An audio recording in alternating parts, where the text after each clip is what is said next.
고요. 그다음에 진도 저번에 나가던 거 이어서 할게요.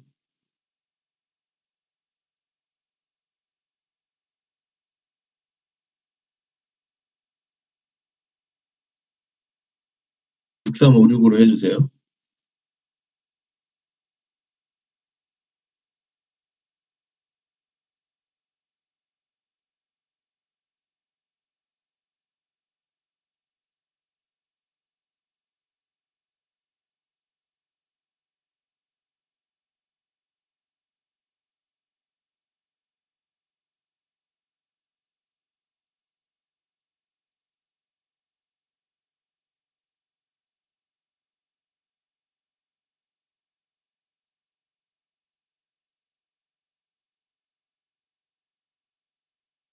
자, 그럼 시작하겠습니다.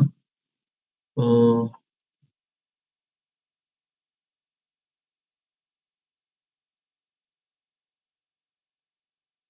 그래서 우리가 지난 시간에 어, 의학의 역사에 대해서 의학의 역사에 대해서 간략하게 음, 시대별로 좀 얘기를 해봤죠.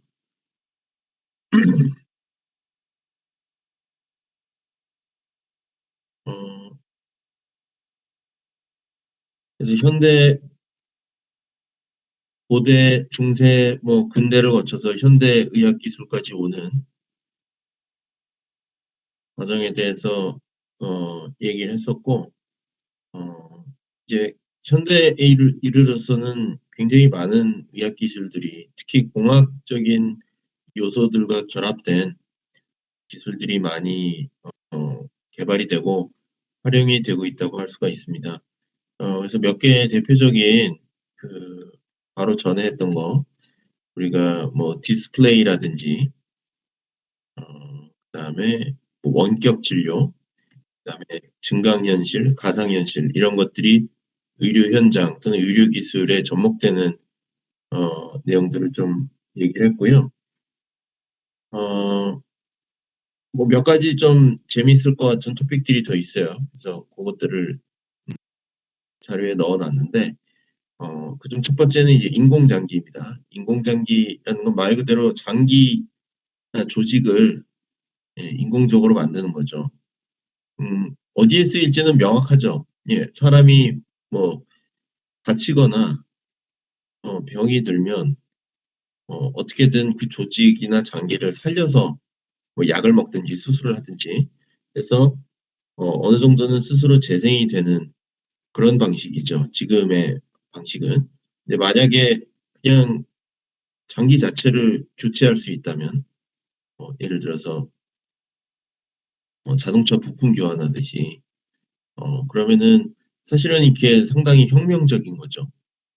치료의 아예 방법 자체를 바꾸는 거라고 할 수가 있습니다. 그죠? 네, 물론 아직까지는 쉬운 기술은 아니에요.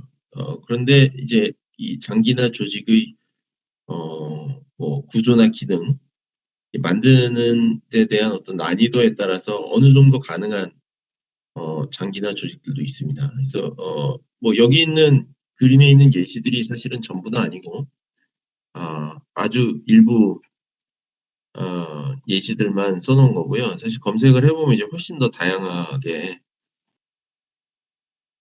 이런 기술들이 개발되고 있다는 것을 알 수가 있고, 일부는 사실은 이제 거의 제품 형태로도 나와 있어요. 실제 환자들한테 사용될 수 있도록 특히 뭐 인공 피부 같은 거, 혈관 같은 것도 많이 쓰이고 있고, 어, 폐라든지 간 같이 조금 구조나 기능이 좀 복잡한 것들은 사실 아직 연구 단계라고 할 수 있죠. 특히 간 같은 거는 어, 사실 구조도 복잡하고 기능도 엄청나게 많거든요. 우리가 뭐 약을 먹든지 아니면 뭐 음식을 먹든지 간에 간을 거쳐서 간에서 뭐 여러 가지 대사, 어, 그 몸 안에서 일어나는 대부분의 화학 반응은 다 간에서 일어나니까 대사, 해독 작용, 예. 굉장히 복잡하죠. 복잡한 거는 사실 뭐 인공적으로 만들기 쉽지 않지만 결국 그 장기나 조직의 핵심 기능이 뭔지를 생각해 보면 아까 얘기했듯이 간은 우리 몸에서는 일종의 리액터입니다. 예, 반응기예요. 반응이 화학 반응이 일어나니까. 폐 같은 경우는 기체 교환이 제일 큰 기능이죠. 산소와 이산화탄소가 교환되고 있는 거잖아요.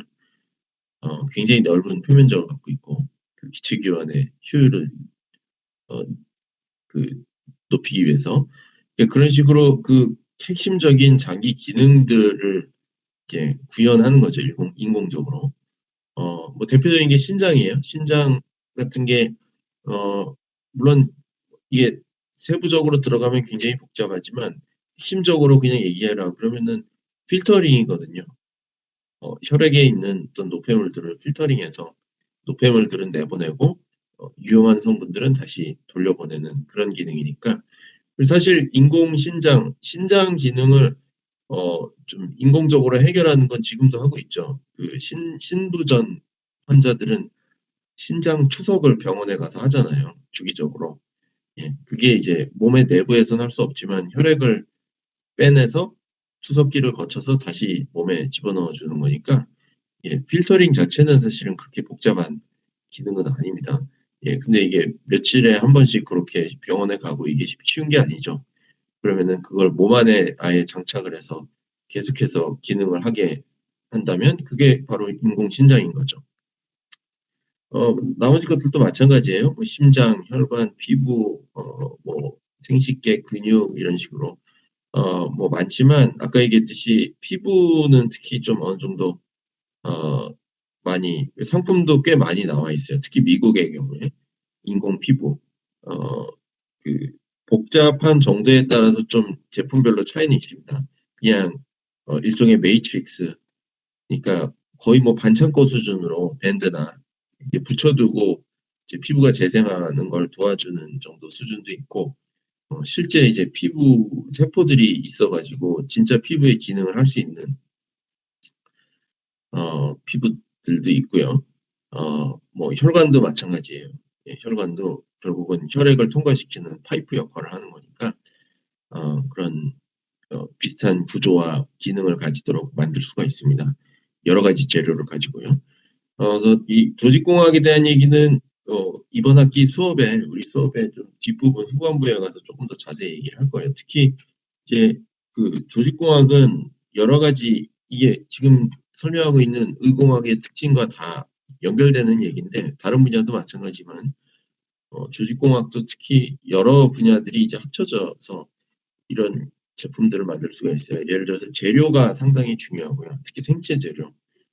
이게 몸 안에 들어오고 몸에 붙이고 이래야 되는 거기 때문에 뭐 부작용도 있어서 안 되고 되도록이면 생체 친화적인 재료로 만들어야겠죠 당연히. 그러니까 재료가 중요하고 어떤 세포도 배양돼야 되기 때문에 뭐 생물학도 당연히 지식이 있어야 되는 거고 요런 그 어떤 3 차원적인 구조도 만들어야 됩니다. 그러니까 3D 프린팅 같은 공학적인 기술도 많이 활용이 되고요. 혈관 구조 같은 걸 만들고 분석해야 되기 때문에 유체역학이라든지 물질 전달 기술도 그런 관련 지식도 당연히 필요하고요. 굉장히 여러 기술들이 복합적으로 어 작용해야지 가능한 기술들입니다. 어 자 여기 이제 또 약간 다른 주제인데 굉장히 여러 가지 다양하게 있다고 볼 수가 있어요. 여기서 지금 제가 보여주고 있는 것은 빅데이터 기반 의료 서비스잖아요. 이게 뭐 여러 가지 측면에서 활용이 될 수 있는데 빅데이터라는 건 말 그대로 그 데이터가 많다는 뜻이잖아요, 그 단어 자체가.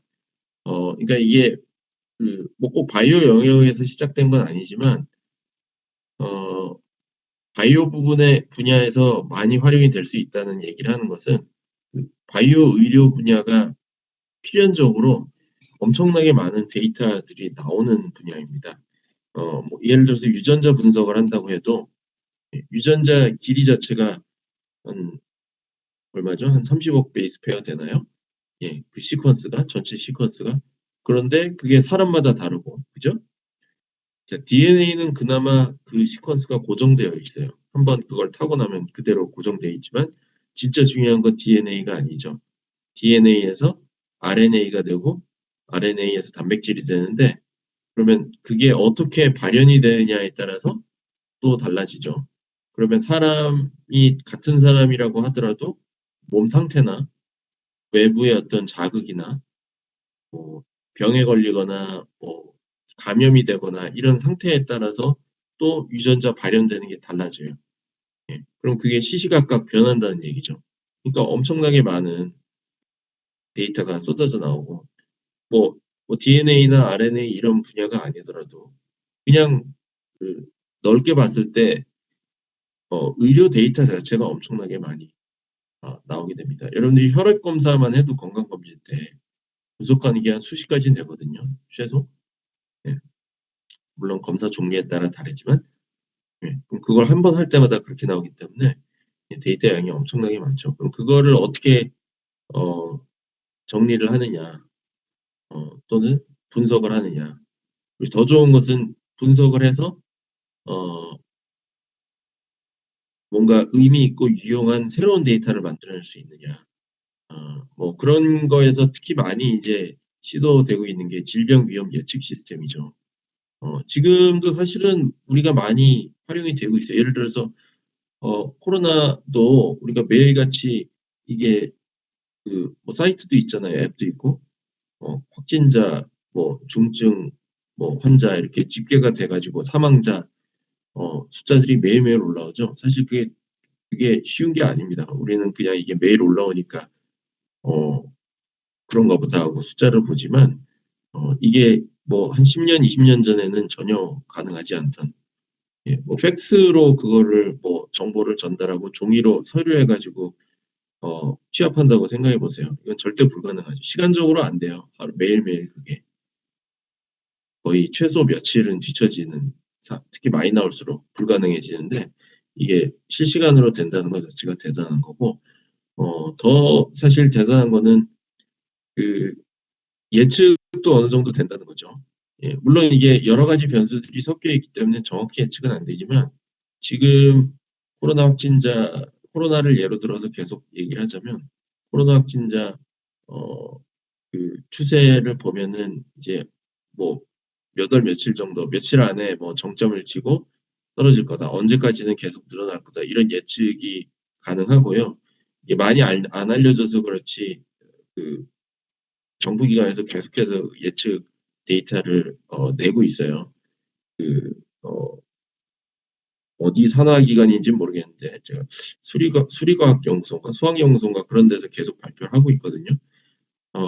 제가 알기로는 아마 이번 달 중순이니까 거의 지금 됐죠. 이제 거의 정점을 칠 거라고 얘기를 해서 어 좀 바라기는 며칠 안에 좀 숫자가 떨어지지 않을까 하고 바라고 있는 상황인데 어쨌든 그런 것도 가능하고 코로나도 분석도 가능한 거 알죠? 예 시퀀스를 분석해서 뭐 변이가 발생했다 이런 얘기들을 하는데 단순히 변이가 발생한 거를 아는 거에서 그치는 게 아니고 이게 확진자들의 시퀀스를 계속해서 분석을 하면 어디에서 어디로 퍼졌는지 어떻게 퍼지고 있는지 또 예측이 가능합니다. 그래서 이런 모니터링과 함께 예측이 가능하면 대응이 쉽다는 거죠. 예 대응을 하는 데 있어서 훨씬 더 어 효율이나 효과가 올라가기 때문에 제가 가끔 하는 얘기가 이것도 꽤 된 얘기인데 대표적인 이런 관련된 에피소드가 있어요. 구글 관련된 얘기를 할 때 많이 나오는 얘기인데 이거 코로나하고는 상관없어요. 구글에서 이제 미국 얘기입니다. 그리고 미국은 땅이 워낙 넓잖아요. 미국도 그래서 사실 우리가 코로나 때부터 좀 심각하게 생각했지 예전부터 독감이나 감기 같은 걸로도 사실은 위중증 환자나 사망자가 꽤 있거든요. 독감 백신도 사실 매년 나오잖아요. 근데 지리적인 정보도 사실은 중요한 거죠. 그러니까 어느 지역에서 독감이 유행할 유행이 시작되거나 유행이 많이 될지를 미리 알면 리소스를 그 지역이나 부분에 투입을 집중적으로 할 수 있기 때문에 뭐 예를 들어서 독감 백신을 미리 좀 대량으로 준비를 해 놓는다든지 뭐 병원 리소스를 보충을 해 놓는다든지 하는 대비가 되잖아요. 이제 구글에서 뭐 이렇게 보다가 그거를 예측을 할 수 있다는 것을 안 거예요. 어떻게 아냐면 근데 너무 간단하게도 그냥 검색량을 보면 우리가 뭐 네이버 같은 데도 검색량 나오잖아요. 검색 순위 매기고 이러는데 예. 뭐 독감이라든지 열, 기침 뭐 그런 독감 관련된 증상을 검색하는 비율이 높아지는 지역에서 뭐 한 1주일이나 2주 있다가 독감률이 엄청나게 올라가는 걸 발견한 거죠. 근데 그게 어떻게 생각하면 당연한 게 몸에 좀 증상이 있거나 이상하다 싶으면 우린 검색부터 하잖아요, 요즘은. 그죠? 예. 뭐가 좋은지 어떻게 해야 될지 그런 걸 다 구글 검색하니까 검색률이 올라갔다는 것은 그 지역에 뭔가 증상이 시작되는 사람들이 많다는 얘기고 그러면은 조만간 많이 생길 거란 얘기죠. 예. 그러니까 어 그 생각 외로 그 예측이 굉장히 정확하다는 걸 알게 된 거죠. 예, 물론 이렇게 실제로는 간단하게 되는 경우는 많지 않겠지만 우리 또 비슷한 얘기로 그 구글이 최근 몇 년간 몇 년간 그 미국 대통령이 누가 당선될지를 맞췄다고 얘기를 하잖아요. 그것도 검색량으로 보는 거예요. 아무래도 자기가 지지하는 후보들을 검색을 많이 하기 때문에 예, 검색량에서 높았던 후보가 항상 예, 선출이 됐다는 거죠. 그러니까 그런 식으로 그 우리가 생각지도 못한 예, 처음에 우리가 생각했던 이 검색하는 걸 가지고 뭔가를 예측한다는 생각은 안 했죠. 그냥 검색을 위해서 만든 시스템인데 예, 더 나아가서 예측이 된다는 거를 알았기 때문에 그리고 이제 그런 것들을 활용해서 훨씬 더 뭔가 고차원적이고 좀 유용한 걸 더 할 수 있다는 거죠. 자, 그 챕터 1의 뒷부분은 그래서 이제 좀 본격적으로 지금은 간단하게 예시 위주로 좀 얘기를 했고 여기서 이제 조금 비슷한 얘기일 수도 있지만 어떤 분야들이 있는지 좀 세부 분야들을 얘기를 할 거예요. 그래서 실제로 어떤 일들을 하고 있는가. 그래서 이게 조금 더 흥미로울 수 있는 부분은 여러분들이 만약 바이오 쪽 커리어를 생각하고 있다면 자기가 실제로 사실 막연하게 저도 그랬지만 저도 이제 바이오 분야 연구를 한다고 그랬잖아요. 처음에는 뭐 그냥 신약 개발 예, 다 그런 키워드를 생각하죠. 예, 제약회사 들어가서 신약을 만드는 그게 바이오의 어떻게 보면 그냥 생각하는 이미지잖아요. 근데 실제로는 물론 그게 굉장히 큰 부분을 차지하고 있는 게 맞죠. 실제로는 이제 요거 말고도 뭐 예방적인 차원에서도 할 게 있고 진단이나 치료 측면에서 여러 가지 측면에서 이게 접근할 수가 있는 거고요.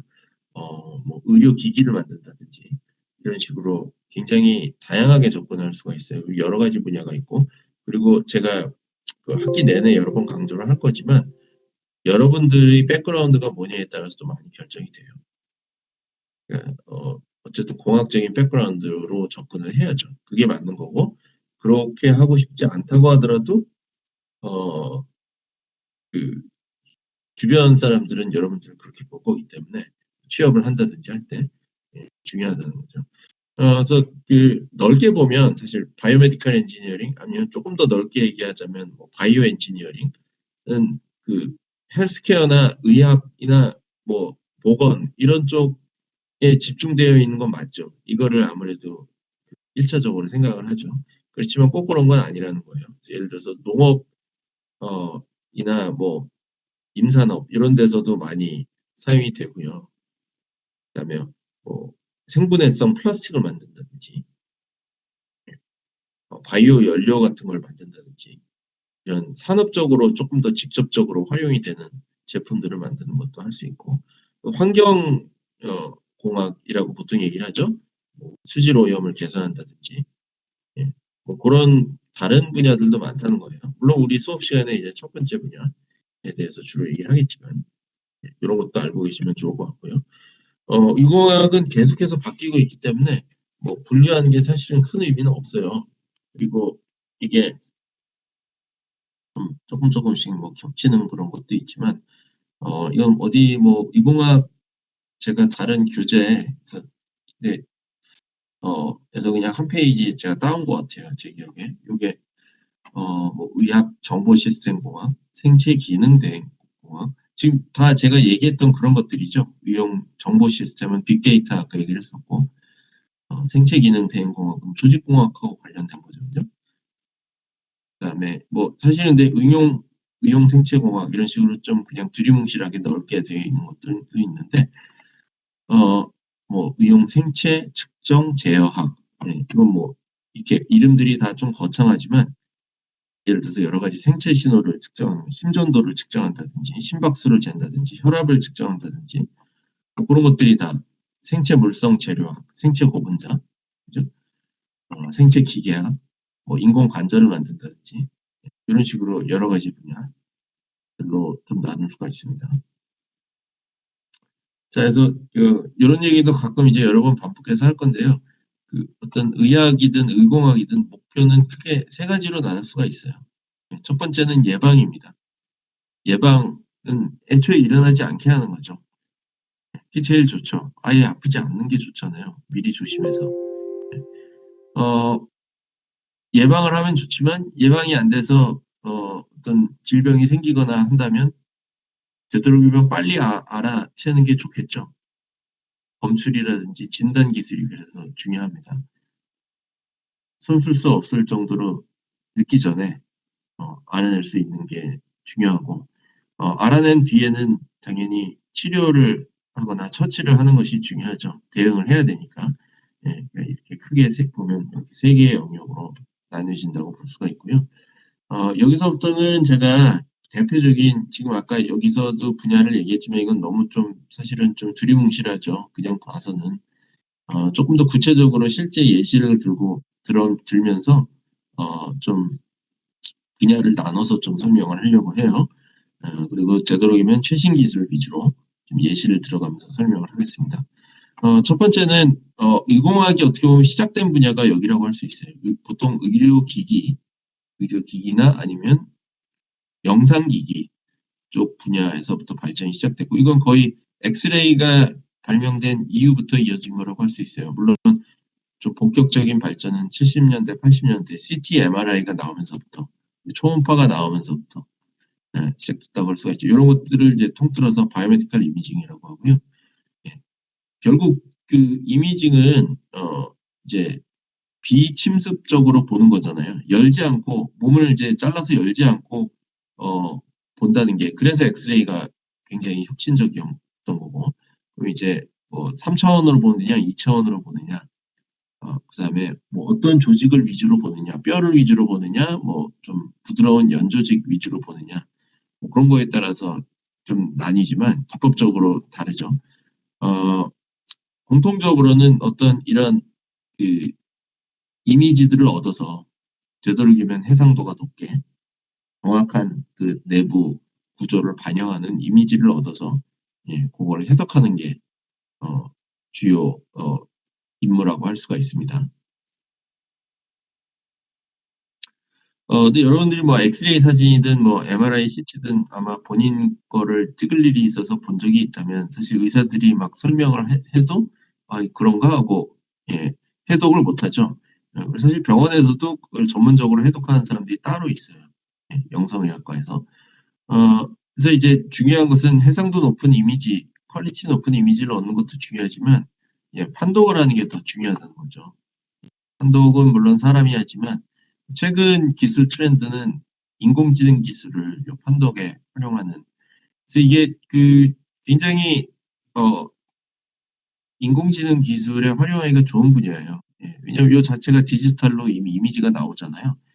그리고 굉장히 많은 수의 학습할 수 있는 데이터들이 있죠. 이미 사진을 찍어서 판독까지 되고 예후까지 나온 그 뒤에 어떻게 됐는지 히스토리를 알고 있는 자료들이 엄청나게 많잖아요. 그러니까 그것들을 이용해서 인공지능 학습 모델을 만들고 학습을 시켜서 이제 판독을 하고 이건 사실 영상 판독은요. 지금 여기 회사 이름도 나왔는데 루닛이라는 회사가 있고 또 몇 개 더 많이 있어요. 상당히 좀 꽤 발전된 수준에 올라와 있습니다. 그래서 뭐 웬만하면 영상의학과 의사보다 뭐 더 좋다 이런 기사들이 많이 나오는데 물론 전체적으로 다 좋은지는 저도 잘 모르겠어요. 제 전문 분야 아니니까. 아무튼 상당한 수준에 올라온 건 확실해요. 그래서 5년 뒤, 10년 뒤에 어떻게 될지는 저도 잘 모르겠네요. 두 번째는 바이오메카닉스입니다. 그러니까 앞선 여기가 전자 공학과에서 많이 아마 좀 하는 거라면 여기는 기계공학과에서 많이 하겠죠. 인공관절, 뭐 인공뼈 이런 거. 기계적인 운동을 담당하는 그런 것들. 근데 뭐 꼭 어딜 다쳐야지만 뭐 활용되는 거는 아니고요. 운동선수들 요즘은 그 뭐 유니폼이라든지 장비가 좋아야 기록을 낼 수 있잖아요. 거의 뭐 굉장히 자그마한 차이로 승패가 갈리기 때문에 이런 운동선수들 스포츠 과학, 스포츠 의학에서도 활용이 된다고 할 수 있고 뭐 우리 일상생활로 보자면 뭐 안전벨트라든지 헬멧이라든지 이런 걸 디자인할 때도 어 어떤 강도로 어떻게 해야 충격을 흡수하고 뭐 이런 것들을 많이 연구를 하는 거죠. 그래서 그런 거를 이제 바이오메카닉스라고 하고 그다음에 여긴 다시 또 전자과에서 많이 하는 이번에는 영상 쪽이 아니고 생체 신호들을 이제 측정하거나 아니면 거꾸로 몸 안에서 어떤 생체적인 자극을 주는 제일 대표적인 게 전기 신호를 만약 심장에서 나오는 전기 신호를 읽는다면 그건 일렉트로카디오그램이죠. 심전도. 거꾸로 전기 신호를 줄 수 있어요. 그래서 페이스메이커라고 하는데 그 심장 박동기죠. 심장 박동이 어떤 이유로든지 간에 좀 불규칙해지거나 잘 안 되는 경우는 심장 박동기를 삽입을 해야 됩니다. 이것도 사실은 은근히 꽤 큰 수술이에요. 이게 그냥 뭐 심장 근처에 그 몸을 열고 심장 근처에 이걸 삽입해야 되기 때문에 사실 굉장히 큰 이슈는 요게 들어가서 뭐 부작용을 일으키지 않는 건 당연히 돼야 되고 뭐 조직이랑 협착이 되거나 이러면 안 되겠죠. 심한 경우는 전기 신호 같은 게 막힐 수도 있으니까. 그것도 문제지만 뭐 배터리 수명이나 이거를 뭐 배터리가 몇 달 가고 몇 달 작동하다가 예, 끊겨버리면 그때마다 수술할 수 없잖아요. 제가 알기로는 지금 한 10년 이상 아마 꽤 오래 최소 몇 년은 갑니다. 지금 알기로는. 그리고 크기도 문제죠. 이게 크면 클수록 넣기도 힘들고 넣어서도 문제 일으킬 가능성이 크고 그러겠죠. 그러니까 최대한 작아지는 게 좋아요. 예. 그래서 심장과 관련된 쪽이 많이 기술이 개발되어 있고 최근에는 이제 뇌에 연결을 해서 뭐 예를 들어서 우울증을 치료한다든지 아니면은 사실 이제 제일 큰 시장 규모가 제일 크고 유망한 분야는 다이어트 쪽에 또 어, 응용이 가능하죠. 식욕을 떨어뜨리는 어, 전기 신호를 통해서 실제로 그런 연구들도 되고 있어요. 예, 그러면은 사실 이제 그 다이어트 약이라는 게 많이 나와 있고 시판되어 있는 것들도 몇 가지 있는데 크게 두 가지예요. 하나는 식욕 자체를 떨어뜨리는 약이 있고 하나는 이제 영양 성분들이 흡수가 안 되게 먹어도 흡수가 안 되니까 그냥 몸 밖으로 나오는 거죠. 그러면 이제 다이어트가 되는 건데 두 가지 다 그 부작용이 사실 만만치 않아요. 그렇기 때문에 그뭐 시판은 되고 있지만 출시돼서 어, 결코 좋은 약이라고 할 수는 없어요. 그래서 다양한 여러 가지 방법들을 특히 이제 인지행동 치료 같은 그 측면에서 접근을 많이 합니다. 애초에 좀 결국은 이제 이게 먹고 싶어서 먹는 거니까 뇌하고 사실 관련이 많죠. 자, 그다음에는 제가 제목을 피지올로지컬 모델링이라 고 이것도 우리 수업 후반부에 조금 접근을 해보려고 해요. 시간 여에 따라서. 근데 이건 좀 일반적인 여러 가지 사실 분야에 활용될 수 있기 때문에 좀 일반적으로 얘기를 했는데 어떤 수치 모델들을 만들어서 근데 지금 얘기한 뭐 예를 들어서 이런 일렉트리컬 엔지니어링이라든지 바이오 메카닉스라든지 이런 데 전부 다 활용이 됩니다. 근데 그런 걸 이제 통칭해서 어떤 우리가 바이올로지컬 시스템이라고 하는데요. 뭐 거창하지만 그냥 사람 몸이나 장기 조직을 얘기하는 거예요. 그런 것들을 대한 수치 모델을 만들고 분석에 활용을 하거나 예측을 하는 데 쓰거나 아니면 뭔가를 설계하는 데 쓰이거나 예를 들어서 인공관절을 설계하는 거죠. 어디에 얼마만큼의 힘이 가해지고 부서질지 안 부서질지 견뎌낼 수 있을지 그런 것들을 이제 실제로 해보기 전에 이게 중요한 이유는 특히 어, 바이오 쪽, 의료 쪽은 테스트를 여러 번 할 수 없는 경우들이 많아요. 이 인공관절 같은 거 생각해 보세요. 이걸 넣었다가 좀 안 좋네요. 다시 빼고 다시 넣을까 이렇게 할 수 없잖아요. 그러니까 한 번에 그냥 성공을 해야 되기 때문에 많은 경우 뭐 약 같은 것도 마찬가지예요. 신약 개발을 해서 출시를 했는데 이게 그냥 뭐 안 좋다고 반품할 수 없잖아요. 이미 다 먹었는데. 실제로 그 임상 실험까지 다 거쳐서 식약처에서 승인을 내서 허가를 했는데 나중에 부작용이 발견돼서 출시가 취소되는 경우가 종종 있습니다. 예, 찾아보시면 굉장히 유명한 케이스도 있죠. 한 60-70 년대. 어 뭐 그런 것들 찾아보면 나오는데 지금 하려는 얘기는 그렇기 때문에 더더욱 수치 모델이라는 게 굉장히 중요해요. 미리 최대한도로 할 수 있는 만큼 예측을 해야 돼요. 예를 들어서 뭐 이런 거죠. 아까 얘기했듯이 인공관절 같은 거 만든다 그러면은 어디에 얼마만큼의 힘이 걸리는지를 인공관절, 뼈 이런 데 알아야 되고 뭐 혈관 같은 거도 분석할 수가 있어요. 여러분들 유체역학 다 배웠잖아요. 예, 유체역학적으로 해석을 해서 요런 혈관, 요런 구조에서 어떤 식으로 혈액이 흘러갈지. 그게 이제 혈관도 마찬가지로 이게 우리 몸에 혈관이 엄청나게 많이 있는데 결국 문제가 생기는 곳은 한두 곳이거든요. 그러니까 혈관이란 게 다 이어져 있기 때문에 한 곳이 막히면 그게 문제가 되는 거예요. 특히 이제 중요한 혈관이. 그러면 그 문제가 되는 한두 곳이 어디냐를 알아내고 왜 문제가 되는지, 어떻게 문제가 되는지를 알아야죠. 그러니까 동맥경화가 생긴다든지 그럴 때 어떤 식으로 그게 진행되는지를 아는 게 중요하고요. 조금 더 스케일을 좁히면 그냥 세포 하나에 대한 모델도 세울 수가 있어요. 세포라는 게 하나의 어떤 리액터라고 볼 수 있는데 그 안에서 어떤 식으로 뭐 화학물질들이 반응하고 유전자가 뭐 복제되고 그런 모델을 세워서 이제 일종의 셀 모델이죠. 셀 모델을 세울 수도 있고 반대쪽 그 한편에는 인체 전체를 하나의 어떤 모델로 그래서 그걸 이제 파마코키네틱 모델링이라고 하는데 여러분들 반응공학 시간에 살짝 언급하고 아마 지나갔을 거예요. 6장인가 7장인가 해서 거기에 또 왜냐면 연관된 개념이기 때문에 요 장기 하나하나를 일종의 리액터로 보는 거죠. 각각의 장기에서 플로우 리액터죠. 예, 혈액이 들어오고 나가니까 각각의 장기가 플로우 리액터고 그 안에서 리액션들이 일어나기 때문에 어떻게 보면 그 리액터들을 연결시킨 거라고 생각할 수가 있어요. 그래서 이런 식으로 모델링을 할 수가 있는 거죠. 어, 35분이네요. 자, 몇 가지 더 있으니까 요 좀 얘기를 더 하고 쉬는 시간을 가지도록 하겠습니다. 자, 바이오 몰리큘러 엔지니어링 말 그대로 몰리큘들을 다룬 겁니다. 분자. 그래서 뭐 나노 바이오 이런 식으로도 얘기를 하고요. 나노 과학.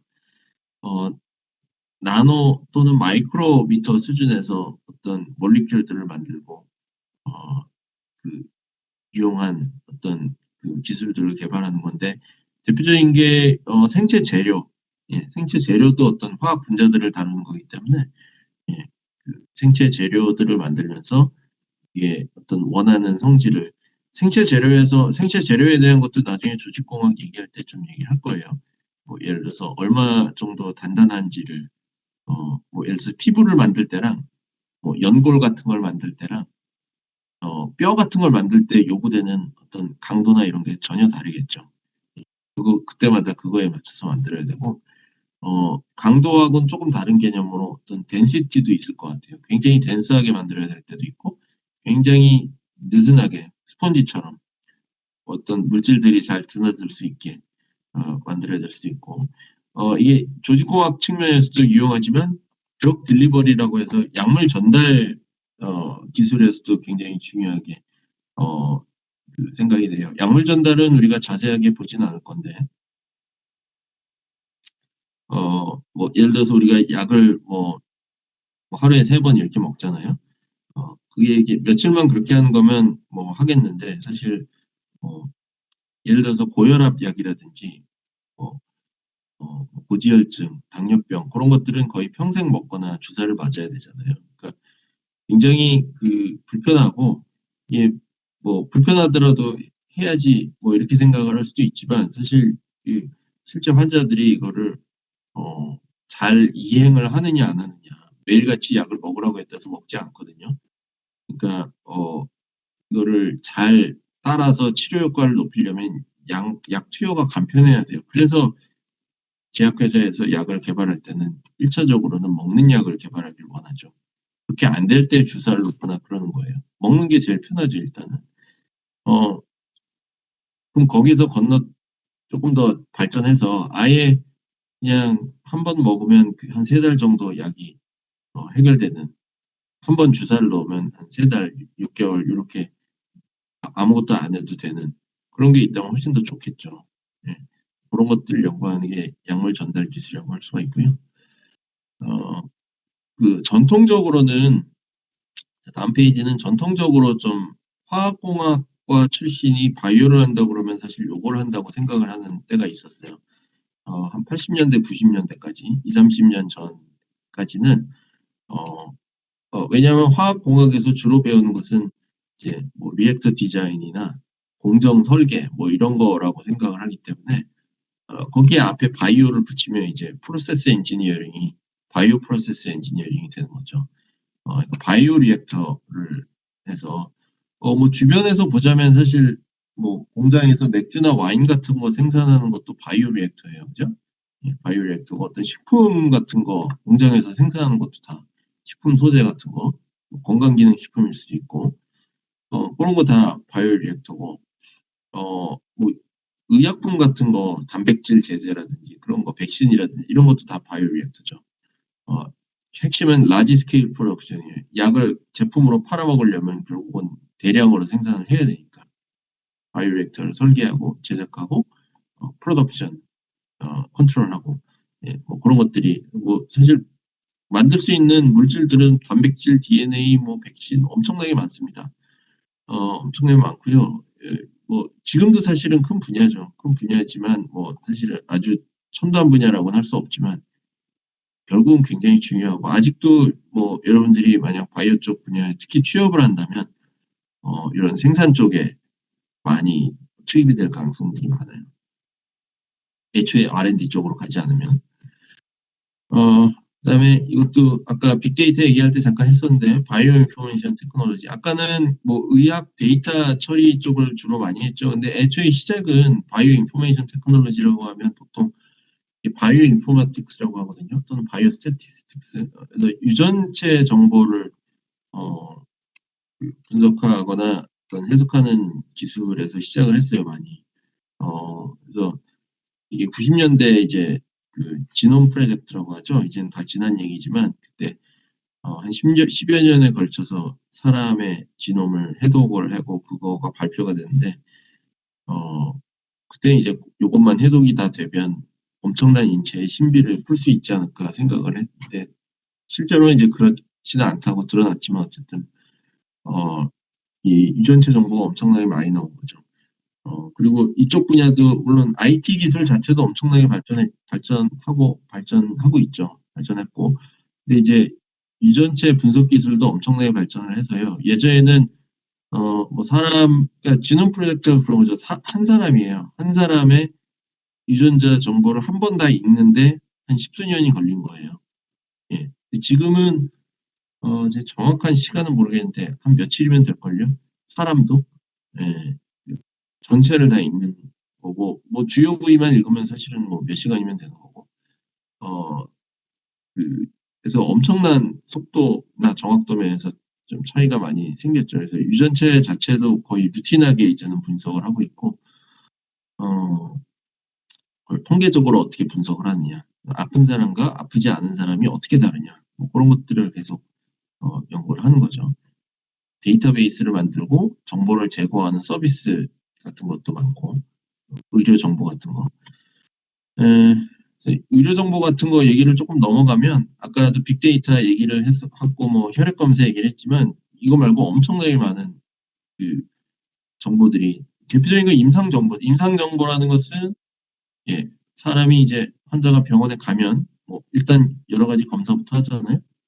그리고 그 검사하면 쭉 나오는 그런 데이터들을 얘기합니다. 근데 병원 데이터는 사실 이제 우리가 보통 임상 정보라고 생각하지만 뭐 병원 관리 측면에서의 데이터도 있고요. 뭐 의약품 관리, 경영 정보, 의료 기기 관리 이런 것들도 다 돼야 되죠. 아니면 보건 통계, 의료 통계 같은 것도 있고요. 뭐 출생률, 사망률, 뭐 확진자 수 카운트 하잖아요. 네, 뭐 원격 진료, 그다음에 컴퓨터 보조 교육은 우리가 저번 시간에 AR, VR 할 때 얘기했었죠. 예. 컴퓨터를 이용해서 여러 가지 의료 교육에 활용을 한다든지 예, 이런 식으로 뭐 많이들 합니다. 조직공학 얘기는 아까도 했고 그다음에 나중에도 할 거기 때문에 간단하게 얘기를 하고요.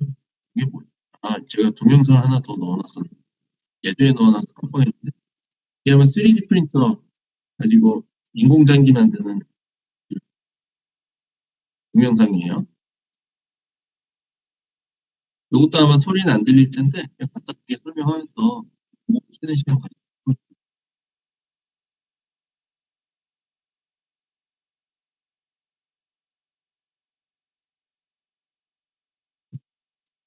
의료 분야에서 활용되는 3D 프린터를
그래서 지금은 그 3D 프린팅이 부드러운 조직보다는 이렇게 뼈라든지 뭐 어, 이빨, 임플란트 뭐 이런 쪽에 주로 활용이 많이 됩니다. 아무래도 딱딱한 구조물을 만드는 게 아직은 더 쉽기 때문에. 근데 이제 궁극적으로 많이 활용이 되려면 좀 부드러운 조직을 만들 수 있는 더 좋죠. 예. 그리고 다음 영상이 사실 하나 있는데 그게 좀 더 어, 부드러운 조직 장기 쪽 그 만드는 내용들이 있어요. 저는 요거까지 보고 쉬는 시간 후에 좀 보도록 할게요. 이게 몇 분짜리인지 생각보다 그렇게 길게 나오네요.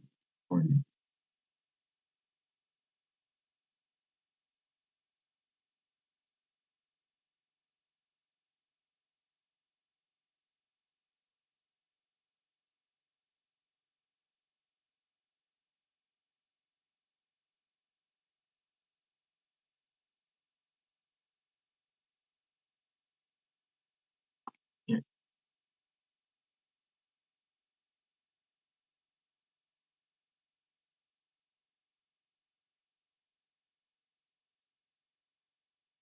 예, 이거는 뭐 그 뒤는 큰 내용이 없어서요. 여기까지 보고요.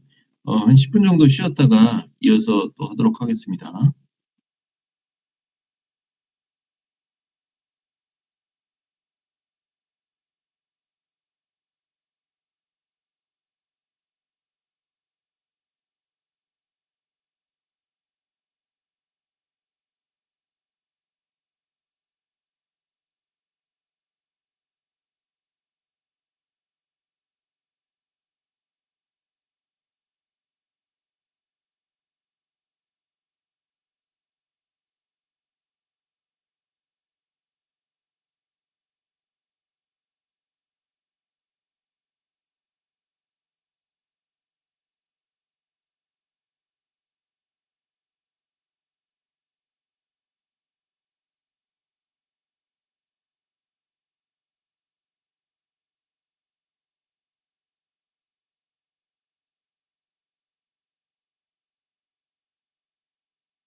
다시 해볼까요? 그리고 제가 쉬는 시간에 그 파워포인트에서 동영상 재생할 때 음성이 공유되는 거를 어, 알아냈어요. 이게 가능할 것 같았는데 안 돼가지고 따로 옵션을 클릭을 선택을 해줘야 되는 거였는데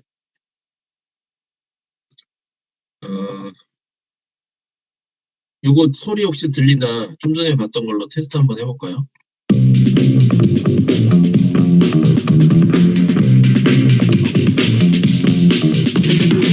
3D 프린터가 4차 산업혁명의 주역이란다. 그런데 좋네요. 좋습니다. 예. 조금 있다가 전자출결 먼저 하고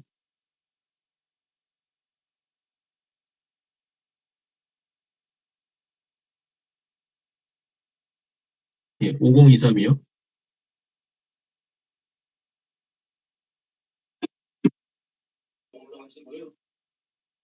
이따가 그 영상이 하나 더 있어요. 예, 그거 이제 보도록 하겠습니다. 동영상, 그래요? 네, 알겠어요. 이거는 볼륨을 제가, 잠깐만요. 아니면 컴퓨터 볼륨을 조절하면 되나? 지금은, 여기 볼륨. 3D 프린터가 4차 산업혁명의 주역이란다. 그런데 주변을 아무리 둘러봐도 3D 프린터로 쓸모있는 물건을 만들어다는 사람이 없다. 우리도 집에서 3D 프린터로 주문한 물건을 쭉쭉 뽑는 대신 오늘도 택배 기사님을 기다리고 있다. 그런데 3D 프린팅이 정말로 쓸모있게 적용되고 있는 분야가 있다. 주로 산업계에서 활발하게 쓰이지만 그 중에서도 특히 의료계에서의 활약이 두드러진다. 강남 세브란스 병원에서 찾을 수 있는 다양한 3D 프린팅의 활용법을 알아보자.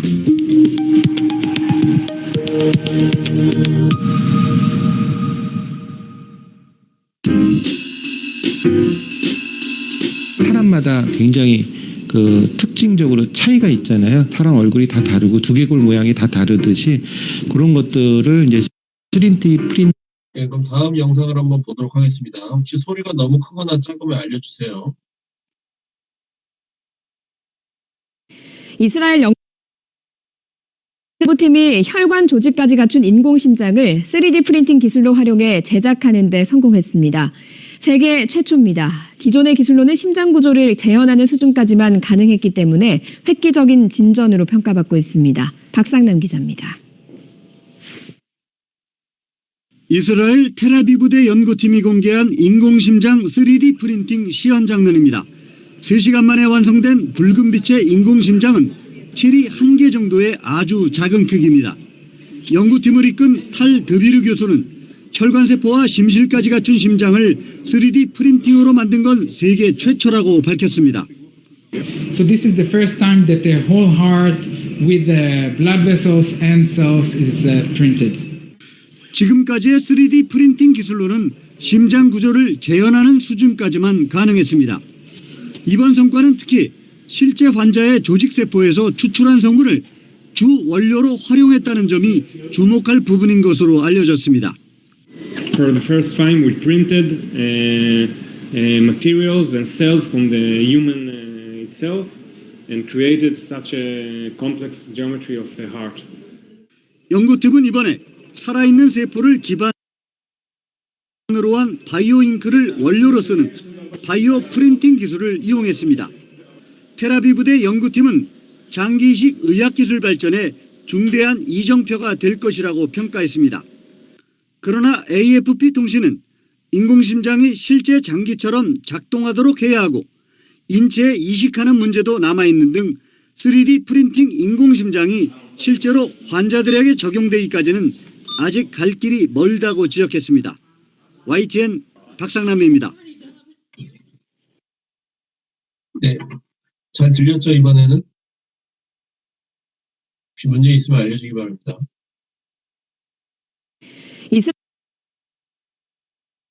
자, 여긴 조직공학 얘기니까 좀 넘어갈게요. 예, 좀 반복되는 내용들이 있어서 그 다음 내용은 이제 거의 뒷부분인데 조직공학 분야 말고 약물의 그 스크리닝이라고 보통 얘기를 합니다. 어떤 신약 개발을 할 때 효능이나 독성이 어떤지를 미리 알아야겠죠. 근데 이제 후보가 되는 물질들이 보통 처음 시작할 때는 뭐 10,000개, 100,000개 이런 단위로 엄청나게 많거든요. 그러니까 이런 그 엄청나게 많은 수의 후보 물질들을 보통 이제 하이 스루풋이라는 표현을 쓰는데요. 대량으로 스크리닝을 해서 효능이 뛰어난 물질들을 간추리는 게 최대한 빨리 굉장히 중요하죠. 그래서 이거를 일일이 손으로 하면 너무 느리기 때문에 어떻게든 최대한도로 자동화 또는 컨티뉴어스 시스템에서 할 수 있도록 많이들 시도를 하고 있습니다. 그래서 지금 보고 있는 거는 그런 어떤 장비들을 만드는 회사들이고요. 이게 사실 굉장히 많아요. 그런 장비들이 만드는 회사들이. 방법도 조금 다양하고 뭐 예를 들어서 배양을 일반적인 배양법 말고 좀 특별한 배양법을 시도한다든지 아니면 이런 미세유체 기술이라고 하는데 이것도 나중에 좀 얘기를 더 할 겁니다. 유체들이 이렇게 채널을 통해서 이동을 하면서 어떤 약물을 전달할 수 있게 한다든지 그래서 이게 그 예시 사진인데요. 여기 노란색 부분이 이제 세포예요. 세포고 그 핑크색이 이제 그 배지죠. 액체가 지나가면서 약물이 이렇게 투여되면 약물하고 접촉을 하면서 세포들이 어떤 반응을 보이죠. 어, 요것도 동영상이었던 것 잠깐만요. 네, 요것도 한번 보겠습니다. 요거는 소리가 원래 없는 것 같아요. 예, 그냥 보시면 됩니다.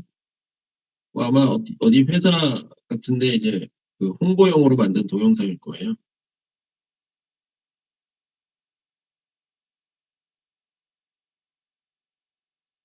이런 것들을 이제 보통 웰플레이트라고 하는데 여기 안에 이제 뭐 세포를 집어넣거나 약물을 집어넣거나 하는 게 사실은 지금도 많은 부분 손으로 하고 있는데요.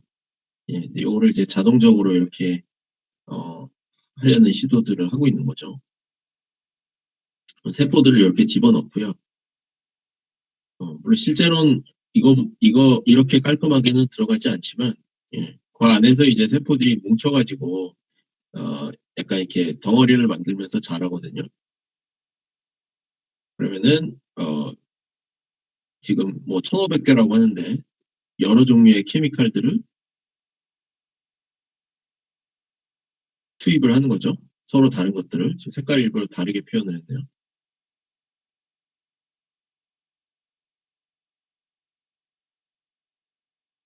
그러면은 약물의 종류나 투여량에 따라서 같은 약물이라도 투여량을 다르게 할 수도 있습니다. 그러면 이제 그 세포들의 반응이 달라지는 거죠. 근데 세포들의 반응은 이제 약물의 종류나 뭘 보느냐에 따라서 달라지는데 뭐 제일 간단하게는 세포들이 죽거나 살거나 죽으면 점점 크기가 작아지겠죠. 예, 뭐 그런 식으로 관찰을 할 수도 있고 아니면 어떤 특정 반응에 대해서 색깔이 나타나도록 할 수가 있어요. 뭐 초록색, 빨간색 이런 식으로. 그래서 색깔을 볼 수도 있고 지금 보는 것처럼 뭐 모양을 볼 수도 있습니다. 뭐 동그란지 아니면은 좀 길쭉한지 그런 모양 모폴로지라고도 하는데요. 예, 그런 모양을 볼 수도 있고요. 여러 가지 이미지 분석법을 적용할 수가 있는 거죠.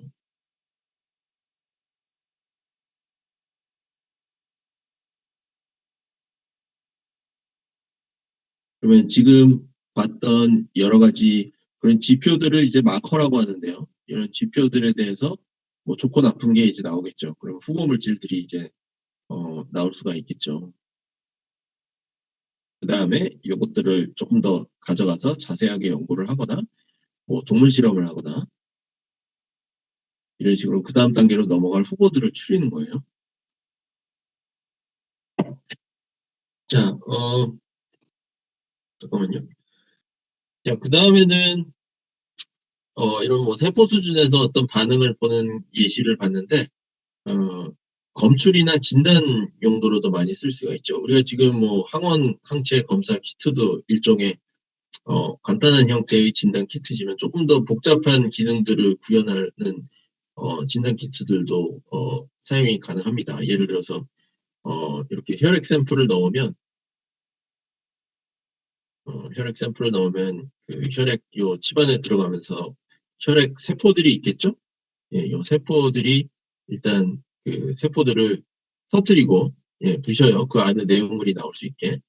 예, 그다음에 원하는 DNA들을 골라내고 그다음에 요거는 PCR은 요즘 얘기 많이 들었죠. 예, 배운 적들도 있을 것 같고 그래서 증폭을 하는 거죠. 원하는 타겟 DNA들을.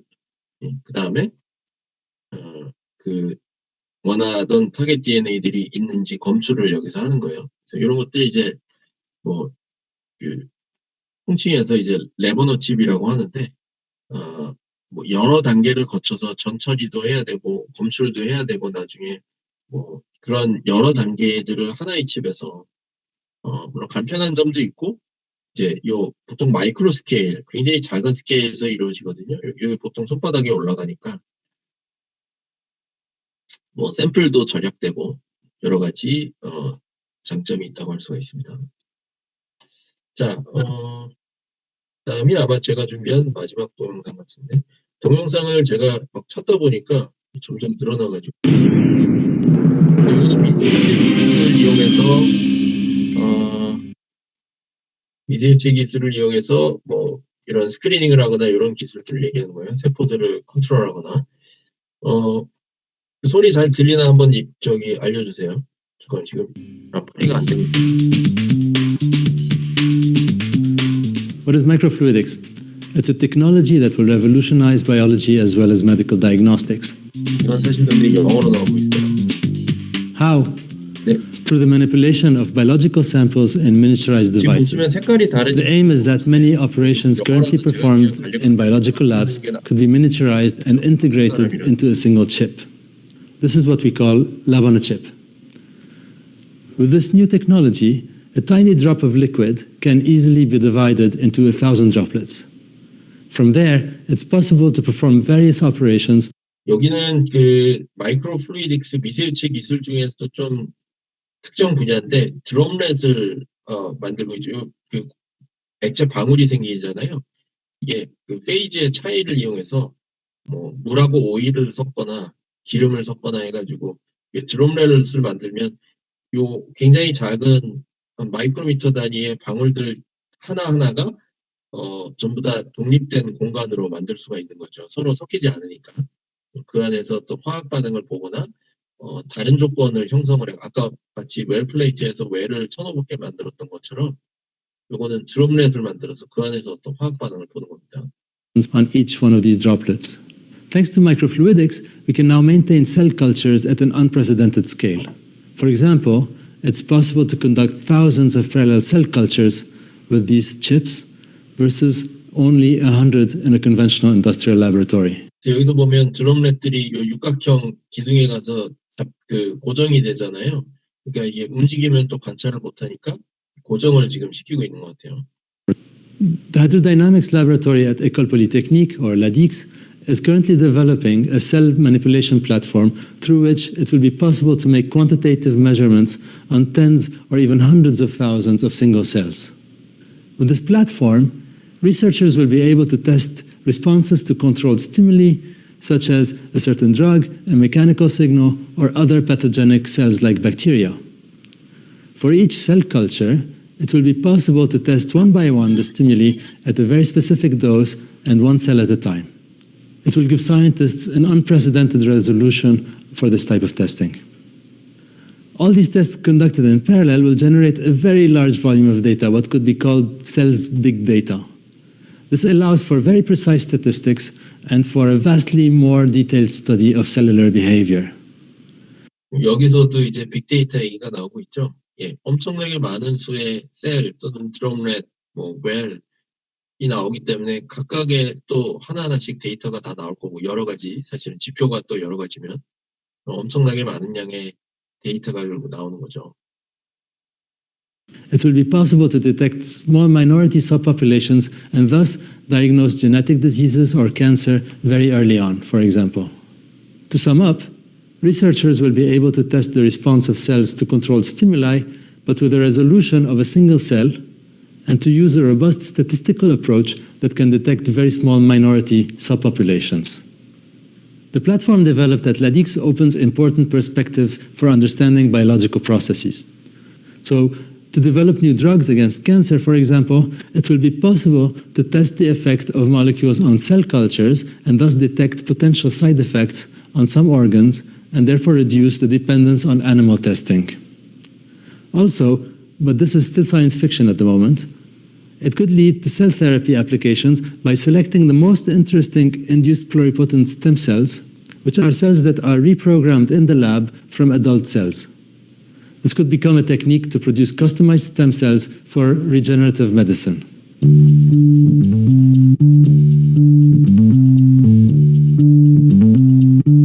여기까지고요. 그다음은 뭐 사실 좀 몇 가지 그냥 사진들 검색해서 예시로 가져왔으니까 여러분들이 그냥 보시면 되고요. 그래서 지금 얘기한 여러 가지 분야들이 있잖아요. 예, 그중에 뭐 일부 기술들은 벌써 상용화가 돼서 뭐 기업들이 있고 만드는 제품들이 있고요. 어떤 것들은 아직은 뭐 기술 개발 단계, 연구 단계라고 할 수가 있는데 사실 뭐가 더 뭐 좋은 기술이냐 나쁜 기술이냐 그거는 뭐 얘기하기가 힘든 것 같아요. 지금 당장 제품으로 나오고 있는 기술이 더 유용하다고 생각할 수도 있고 5년 후, 10년 후를 봐서 예, 5년 후, 10년 후에 좀 더 유망한 기술을 더 좋다고 생각할 수도 있지만 어쨌든 다양한 분야에 지금 그 활용이 되고 있고 제가 여기 가져온 자료들은 뭐 어떤 회사들은 사실 이름을 보면 많이 들어봤을 거예요. 셀트리온 이런 회사들은 뭐 특히 코로나 이후에 많이 뉴스에도 나오니까 뭐 시작 개발한다 이러면서 그런 회사들이고 다른 회사들도 보시면 뭐 바이오스페이스나 아이에센스 이런 거는 진단기기나 혈당 측정기 이런 것들 만드는 아니면 체지방 측정기 이런 것도 있고 뭐 파미셀 이런 거는 줄기세포 관련 기술입니다. 시젠도 알죠? 시젠은 진단 키트 만들 때 요 앞에 사진도 아마 시젠에서 가져온 것 같은데 삼성 메디슨은 뭐 의료기기, 나노엔텍도 진단 기술, 마크로젠은 그 초기 굉장히 꽤 오래된 회사인데 그 유전자 분석 기술 기반이에요. 지금은 뭐 다른 것도 많이 하지만 그래서 이런 식으로 뭐 많이들 있고 여기 나와 있지 않은 것은 조금 더 일반적인 일반 식품이나 뭐 건강성 기능식품 이런 것들도 사실 많이 나와요. 굉장히 많이 나오고 사실 마켓이 굉장히 커요. 영양분이나 뭐 보충제 이런 거 요즘은 젊은 사람들도 다 먹잖아요. 뭐 아무래도 상대적으로 있지만 나이 들수록 더 많이 먹겠지만 뭐 CJ 이런 회사에서도 뭐 엄청나게 많이 나오죠. 뭐 유산균 뭐 심지어 뭐 피부 좋아지는 유산균 이런 것도 있어요. 요즘. 예. 뭐 단순히 장 건강 이런 거가 아니고 예, 그런 것도 있고 화장품 분야도 사실 뭐 다 건강 피부 건강 이런 거 관련돼 있으니까 뭐 주름 제거 뭐 미백 뭐 수분 이런 거 관련된 기능성 화장품들 많죠. 예. 의료기기 진단기기 아까 얘기했었고 그리고 안 했던 얘기가 CRO라는 게 있어요. 이게 Contract Research Organization이라고 해서 전임상 대임 실험이라고 합니다. 이게 그 뭐 외국도 그렇고 우리나라도 그렇지만 제약회사들이 신약 개발할 때는 엄청나게 많은 실험을 해야 되고 그 실험이 전부 다 어떤 공인된 그 기준을 가진 실험실 공간에서 해야 되거든요. 장비라든지 프로토콜이라든지 이런 게 그래야 인정을 해줘요. 서류. 자기들 마음대로 뭐 테스트해놓고 결과 좋다고 하면 그걸 인정해줄 수가 없잖아요. 예, 신약 승인을 할 때. 그렇기 때문에 이런 걸 이제 GLP 시설이라고 하는데 그 GLP 시설이 갖춰진 그 시설에서 그 요구하는 스펙대로 실험을 해서 그 결과를 데이터화해야 됩니다. 그래서 그런 것들을 대행해서 해주는 업체들이 있어요. CRO라고 하는데 예, 뭐 동물 실험을 대신해 준다든지 뭐 세포 실험도 대신해 줄 수 있고 예, 그런 것들을 전임상 단계에서 여러 가지 실험들을 대신해 주는 업체들이 일종의 아웃소싱을 하는 거죠. 제약회사에서도 그 규모가 크기 때문에 전부 다 할 수가 없기 때문에요. 예, 그래서 그런 그 뭐 분야들이 존재한다. 예, 여러 가지 분야들에 대한 언급을 한 거고 마지막으로는 그 뭐 여러분들이 예를 들어서 바이오 관련 어떤 커리어를 쌓거나 뭐 제약회사에 들어간다, 바이오 벤처에 들어간다, 진단 키트 회사에 들어간다.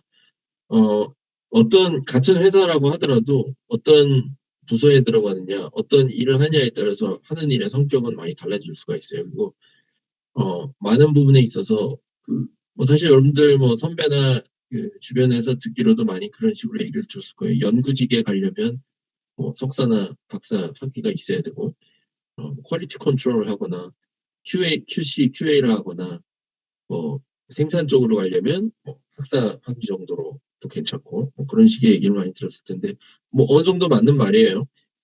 근데 뭐 사실 꼭 그렇지는 않은 경우들도 있고, 근데 사실 그거보다 더 중요한 거는 어 이제 뭐 R&D든 생산이든 이제 직급이 올라가기 위해서는 어느 정도 학위가 필요한 경우들이 많아요.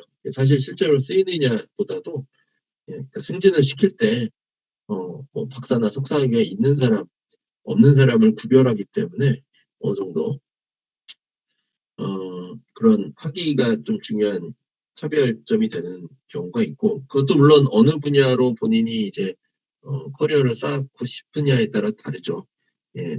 연구직으로 들어갔더라도 중간에 뭐 다른 기획이나 마케팅이나 영업이나 이런 식으로 다른 분야로 바꿀 수는 있는 거니까, 관리를 한다든지 뭐 그거에 따라서 다르지만 어 어느 정도 학위에 따라서 많이 갈리는 것도 많아요. 그리고 어 더 중요한 것은 강의 초반에도 얘기했지만 본인의 어떤 백그라운드, 결국 엔지니어링 백그라운드거든요. 그러니까 바이오를 한다고 해서 뭐 예를 들어서 세포 실험을 한다. 세포 실험은 미생물학과에서도 하고, 생물학과에서도 하고, 농대에서도 하고, 식품공학과에서도 하고, 의대에서도 하고 다 한단 말이에요. 화학공학과뿐만이 아니라. 요즘은 심지어는 뭐 기계과나 뭐 전자과 이런 데서도 막 세포 배양하고 그러니까, 예를 들어서 하나 얘기를 하는 거예요. 그러니까 바이오 분야에 특화한다는 것은 사실은 차별성이 그렇게 없는 거고, 어쨌든 본인이 배운 것을 활용을 해야 돼요. 어떤 엔지니어링적인 백그라운드, 어떤 뭐 수치 해석을 한다든지, 수치 모델을 세워서 어떤 예측, 좀 정량적인 분석을 한다든지, 그런 쪽에 좀 특화된 커리어를 쌓는 것이 장기적으로 봤을 때는 유리합니다. 물론 회사 들어가서 회사 맡은 업무에 따라서 새로 배우는 것도 많겠지만, 어 특히 요즘 뭐 인공지능이나 이런 것들이 많이 대두되고 있기 때문에 특히 뭐 프로그래밍, 코딩이라든지 어 이런 거를 알게 모르게 여러분들이 접하잖아요. 화공전산 수업 때도 일단 기본적인 코딩은 하고 1 학년 과목도 교양 과목으로 하잖아요. 그러니까 그런 부분들을 제가 항상 강조를 많이 해요. 중요하다고 생각하고, 그리고 저는 이제 회사에 있지는 않고 연구를 하지만, 연구를 할 때 제가 어떤 거를 할 줄 아는 사람이냐, 뭐 주위 사람들이 봤을 때 주변 사람들은 잘 못하는 거를 제가 할 수 있어야지 특화가 되는 거고 가치가 있는 거잖아요. 아무나 할 수 있는 거를 뭐 나도 할 수 있다고 얘기하는 건 아무 소용이 없으니까. 그런 측면에서 좀 어 많이 생각을 해 보고 여러 가지 알아보고 하면 좀 도움이 될까 하는 생각이 듭니다. 어 사실 요 인트로덕션을 제가 원래는 훨씬 더 짧게 했었는데, 이게 점점 연차가 지나면서 자료들을 찾아서 자꾸 정리를 추가를 하다 보니까, 이게 쪼금 분량이 늘어나서 그 평소보다 쪼끔 더 오래 했어요. 그래서 1 장은 요렇게 마치고요. 제가 2 장도 놨죠. 2 장을 쪼끔 한 10 분, 15분 정도 하고 그다음에 오늘 마무리를 하겠습니다. 자, 2 장은 잠깐만요.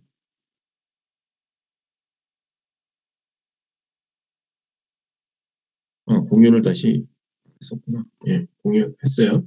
자, 2 장은 제목이 Units and Calculation이잖아요. 그러니까 어 잠깐만요. 지금 공유되고 있죠? 예, 다른 파일이랑 섞여 가지고 닫았습니다. 그래서 여러 가지 좀 수치적인 계산을 할 때 필요한 뭐 기본적인 단위부터 시작해서요. 뒷부분은 좀 계산법. 그래서 대부분은 여러분들이 2 학년, 3 학년 때 과목에서 배웠던 내용들이 복습이에요. 그래서 어 뭐 잘 아는 내용도 있을 거고, 아니면 조금 그냥 본 것 같은데 기억이 가물한 것도 있을 수 있고요. 근데 대부분 복습하는 내용이니까 여러분들 보시면서 그러니까 근데 좀 내용의 뭐랄까 정리는 잘 안 돼 있어요. 그냥 필요한 것들을 그냥 열거만 한 거기 때문에 이거 보시면 이건 뭐 매스 밸런스 같은 것도 들어가 있고 물질 수지식 세우고 푸는 법 아니면 뭐 선형방정식 푸는 것도 들어가 있고 그러니까 여러분들이 기존에 여러 가지 다른 과목들에서 배운 내용들이 좀 섞여 있을 거예요. 수많은 차원에서 혹시 좀 잘 생소했던 내용이 있으면 익혀두시면 됩니다. 여기서 그리고 뒷부분에 이제 뭐 미분 방정식을 푸는 방법이라든지 수치 해석적으로 그런 것들 몇 개 좀 참고가 되라고 넣어놨으니까 요거까지 좀 베이스가 되는 내용을 하고 이제 3장부터 본격적으로 내용에 대한 강의가 시작될 거예요. 자, 유닛들은 뭐 여기 사실 쉽죠? 쉬우니까 뭐 좀 빨리빨리 얘기하고 넘어가겠습니다.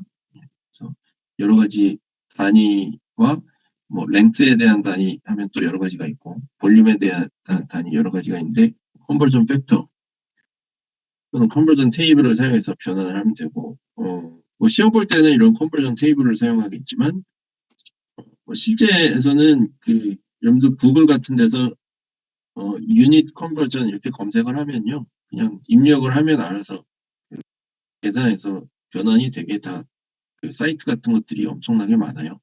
그런 데 활용하시면 어렵지 않게 할 수가 있고 뭐 제일 기본적인 단위는 이런 것들이죠. 이건 다 알 테니까 넘어가겠습니다. 빨리.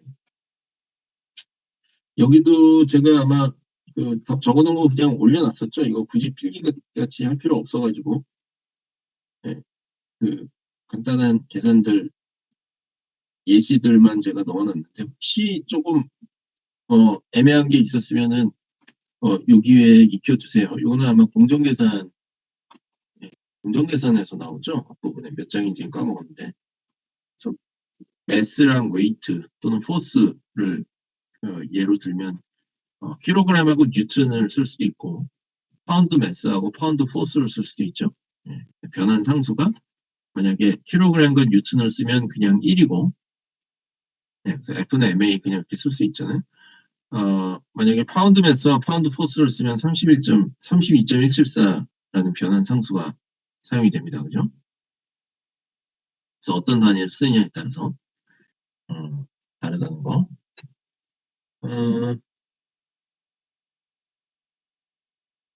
잠깐만요. 제가 대부분 그대로 넣어놨던 것 같은데 혹시 하면서 얘기를 할게요. 예, 이것도 다 적혀 있죠? 예. 예를 들어서 75kg이다. 그러면은 몇 뉴턴인지 이제 계산을 이렇게 하는 거죠. 네, 온도도 사실은 우린 섭씨만 쓸 건데, 그리고 사실 바이오는 좋은 것 중에 하나는 온도나 압력 조건에 크게 관심이 없어요. 왜냐하면 대부분 상온 아니면 뭐 37도씨 체온 상태에서 실험이나 그런 게 이루어져야지 되겠죠. 당연히 기압도 마찬가지고, 그러니까 뭐 크게 온도가 변하거나 하지는 않을 텐데 그래도 뭐 온도 단위 변환법은 알아두시는 게 좋을 것 같습니다. 그 다음에 몰수 계산은 많이 하죠. 많이 할 거예요. 그러니까 몰수 계산법은 아보가드로 넘버 6.025 10의 23승계 이것도 마찬가지로 그램몰이 있고 파운드몰이 있죠. 저 그램몰과 파운드몰 관계식 알아두셔야 되고 분자량을 쓰는 경우도 많은데 바이오에서는 조금 특이하게 달턴이라는 표현을 쓰죠. 그래서 달턴이 우리가 보통 얘기하는 분자량 씁니다. 그다음에 뭐 이것도 여러 가지 다른 종류의 디멘션들이 있는데 포스라든지 에너지 그다음에 몰 농도 그다음에 스페시픽 볼륨, 비스코시티, 디퓨지비티, 퍼미어빌리티 요 정도까지가 아마도 바이오 공부하면서 좀 많이 나오게 될 뭐 프레셔도 그렇고요. 단위들이라고 할 수 있습니다. 어느 뭐 분야를 공부하냐에 따라 좀 다르겠지만 이 정도는 각각의 개념 대표적인 단위, 그 단위가 어떻게 구성이 되는지 이런 것들을 어느 정도 익혀두시는 게 좋아요. 자, 그다음에 프레픽스는 이제 앞에 붙이는 거죠. 나노, 마이크로, 센티, 킬로 이런 거. COS 15승부터 12승까지.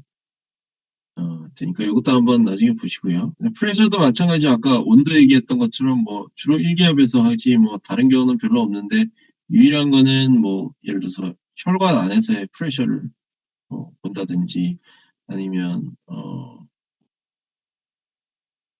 폐에서 허파에서 기체 교환을 할 때 뭐 기체 분압 요런 거 할 때는 이제 압력을 조금 다루겠죠.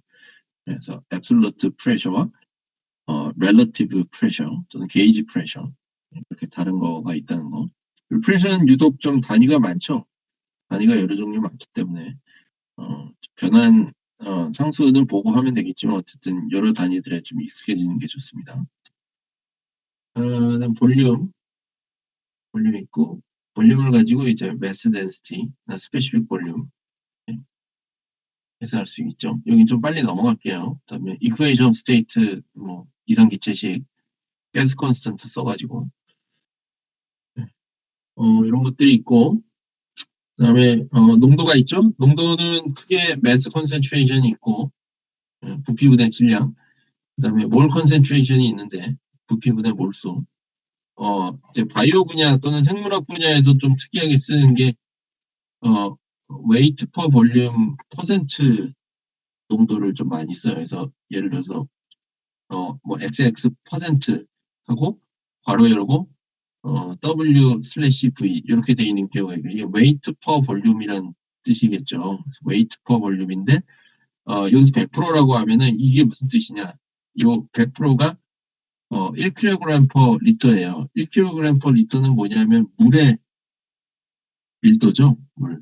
그러니까 인체든 뭐 세포든 조직이든 대부분 물이 큰 비중을 차지하고 있기 때문에 보통 뭐 70% 이상 물이라고 하잖아요. 그 물의 밀도가 기준으로 하면 대부분 크게 문제가 없는 경우가 많아요. 그래서 물의 밀도가 100%입니다. 물의 밀도. 그러면 그걸 농도에 적용해서 표현을 한다면 예를 들어서 100ml에 어떤 솔루트가 1g도가 있다. 그러면 100ml분의 1g이잖아요. 그거를 이제 1kg per 리터하고 비율을 계산해 보면 1%라고 하면 돼요. 그러니까 여기서 이게 1%라는 것은 100분의 1 g per ml 이렇게 표현하면 되겠죠. 그래서 이게 그냥 상대적인 값으로라고 이해를 하시면 돼요.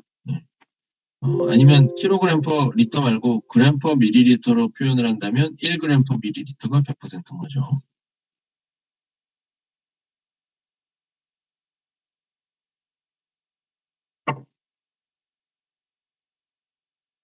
그다음에 뒤에 있는 이기장풀들은 단위 변환하는 거예요. 그냥 이거는 사실 의도적으로 그냥 복잡한 단위 만들어 놓고 변환하는 것도 이것도 공정계산에서 여러분들 다 배웠죠. 어렵지 않으니까 있을 것 같고요. 그 다음에 예시가 하나 더 있는데 이것도 써져 있죠. 나중에 한 번씩 그냥 보기만 하세요. 자, 그 다음에 조금 더 이제 복잡한 어떤 엔지니어링 문제들을 다루는 방법들에 대해서 얘기를 할 텐데 여기도 여러분들이 다 아는 걸 거예요. 그 머티리얼 밸런스부터 시작을 할 건데요. 제일 중요한 건 어쨌든 스케치를 제대로 그리는 게 굉장히 중요합니다. 그림이 문제에서 주어져 있는 경우도 있지만 그렇지 않은 경우 개념적인 것을 스케치로 그림으로 구체화시키는 게 굉장히 중요하고 특히 바이오 분야에서 더 중요해요. 왜냐하면 뭐 실제 어떤 장기나 조직의 모양은 훨씬 더 복잡하죠. 더 지저분하고. 근데 이렇게 복잡한 구조들이 전부 다 필요한 게 아니거든요. 그러면 그것들을 어떻게 최대한 단순화해서 그림으로 표현하고 필요한 정보들을 기입하고 어떤 식으로 이거를 풀어낼 수 있는지를 생각해 보는 게 굉장히 중요하고 예를 들어서 이런 거죠. 이게 사람 몸을 개념화한 거예요. 근데 사람 몸은 이렇게 안 생겼죠, 전혀. 그렇지만 우리가 매스 밸런스적인 개념으로 보면 이렇게 해도 된다는 거예요. 물론 실제랑 많이 다르죠. 훨씬 더 어떤 간소화 또는 생략된 부분들이 존재하지만 예를 들어서 산소가 들어오고 나가고를 레스피레토리 시스템, 호흡기를 이렇게 그냥 단순한 물질, 그리고 요 안에서 들어왔던 기체가 혈관하고 또 교환이 되고 있죠. 교환이 되고 있고, 음식물이 들어와서 소화 흡수되고 다시 배출되고, 이런 그 일련의 과정들, 프로세스들을 전부 다 일종의 머티리얼 밸런스, 물질 수지, 물질이 들어오고 나가고 인앤아웃으로 설명할 수 있는데, 이럴 때는 굳이 실제 인체와 똑같은 어떤 모양이나 구조가 필요하지 않아요. 그냥 들어오고 나가는 것만 표현이 되면 되니까. 그러니까 이런 식으로 표현을 한 거죠. 이런 어떤 개념적인 좀 생략, 간소화해서 표현하는 방법들이 필요합니다. 자, 그래서 매스 밸런스의 기본은 이것도 여러 과목에서 여러분들이 배웠겠죠. accumulation은 in 빼기 out 플러스 generation 빼기 consumption이에요. 그래서 항상 이 식을 기본으로 해서 문제들을 풀면 되겠습니다. 간단히 예제 하나 풀고 오늘 끝낼게요. 매스 밸런스 요거부터는 아마 필기를 제가 좀 하라고 해놨을 텐데 들으면서 적으셔도 되고 설명을 좀 한 다음에 제가 적도록 하겠습니다. 예를 들어서 어떤 이런 컴파트먼트 M이 있을 때 요 컴파트먼트 안에 M이라는 물질이 있어요. 그럼 시간에 따른 M의 변화율은 dmdt라고 표현할 수 있겠죠. 자, 지금 그림을 보면 들어오는 화살표 없어요. 그러니까 들어오는 거 E는 0이고, 자, 나가는 게 퍼스트 오더로 나간다고 할게요. 퍼스트 오더라는 것은 1차식으로 비례하는 거죠. 그러니까 M의 농도에 비례해서 나가는 속도가 결정이 돼요. 그 다음에 새로 생기거나 없어지는 것도 따로 없으니까 0. 그러면 이제 요거를 적분해서 풀면 되겠죠. 요건 뭐 쉬운 적분이니까 적분하면 익스포넨셜 식으로 나오고, 이니셜 컨디션 조건, 이니셜 조건, 초기 조건 적용을 하면 이렇게 표현할 수가 있습니다. 그래서 이런 거를 이제 트레이서 밸런스 또는 트레이서 익스페리먼트라고도 하는데요. 많은 경우에 좀 인체 내부의 어떤 속도를 측정하거나 크기를 예측하거나 알아내고 싶거나 할 때 이런 트레이서 실험을 할 수가 있어요. 어떤 인체에 해롭지 않은 물질을 넣어주고 이게 시간에 따른 농도 또는 배출량을 측정을 하면 그 안에 여러 가지 파라미터들, 이 경우는 요 K의 파라미터 K에 의해서 결정이 되죠. 나가는 속도가. 그러니까 요 K 값을 알 수가 있는 거예요. 그래프로 그려보면 요거 쓸 시간 좀 이따 드리겠습니다. 농도가 이제 시간에 따라서 이렇게 다른 K 값에 따라서 이렇게 다르게 떨어지는 걸 볼 수가 있죠. 그래서 일반적으로 이렇게 리니어 스케일로 표현할 수도 있지만 이런 트레이스 익스페리먼트 경우 아까 익스포넨셜 식이 나오잖아요. 그러니까 많은 경우에 로그 스케일로 그리면 이제 직선으로 이렇게 떨어집니다. 오늘 좀 길게 했으니까 2시간짜리 날이라서 요 정도까지 하고 마칠게요. 그 다음에 또 예제 문제가 있어가지고 좀 걸려가지고 요거 필기 혹시 못한 분들이 있으면 필기하시고 질문 있으면 질문해 주시고 별다른 거 없으면 접속 종료하셔도 됩니다. 수고했어요. 저는 요거 한 2, 3분 정도 올려놨다가 종료하겠습니다.